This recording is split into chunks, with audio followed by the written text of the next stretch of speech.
In no way do I think that what you read and that journey you went on can be summarized in one or two sentences. With that context in mind, if you were to distill one or two highlights of stuff that perhaps jump into mind first from all the books that you've read that you applied, what would they be? There's so many. I can't. Like, what's the best move in basketball? It depends. Yeah. Right? So I think the more you read, the more it becomes that. Yeah. I guess keep reading, keep learning. It might be something today, or it might be something tomorrow. You know, so yesterday was different. Like I have notes that I write down. Usually I only maybe spend half an hour in the morning and read every day. I try to make that habit, maybe 10 pages a day, and every day it will be something. So I don't think it's fair for me to just give one in terms of that was the most important lesson that I read in that period of time. There would not be one thing that's changed my business like that. I actually think, I actually think it's overly, like people do this. What is the magic? What's one thing?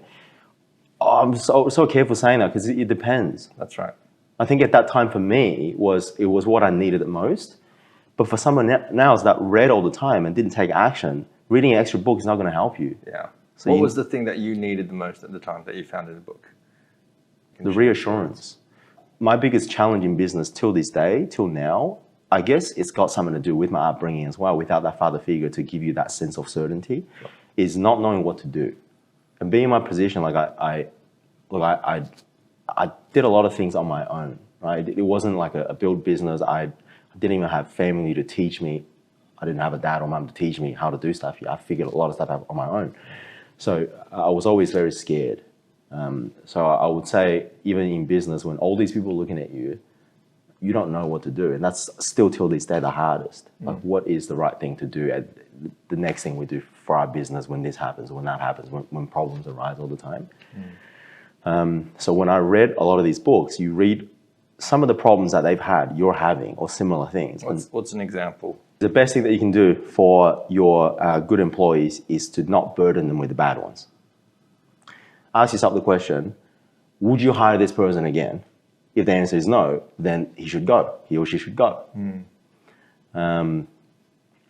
You should always spend the most amount of your time with your best employees, not the worst ones, because then the best ones wouldn't want to work for you. So there are a lot of these zingers, right? But you see how three of these all connect to the same thing. So when you start to see these things, you go, oh, I knew it. You go, I was compromising so much by what this guy did, and then you start to resent them, and you've stolen that portion of their life when they could have been more fitted to do something. At least you could be their lesson. Yeah. So for example, right, that's one thing that I realized, I knew it. I should have done that. Instead of doubting yourself and be like, maybe I'm being too harsh on them. Yeah. So now it's not like that. Now, one of many things like that gave me a lot of context.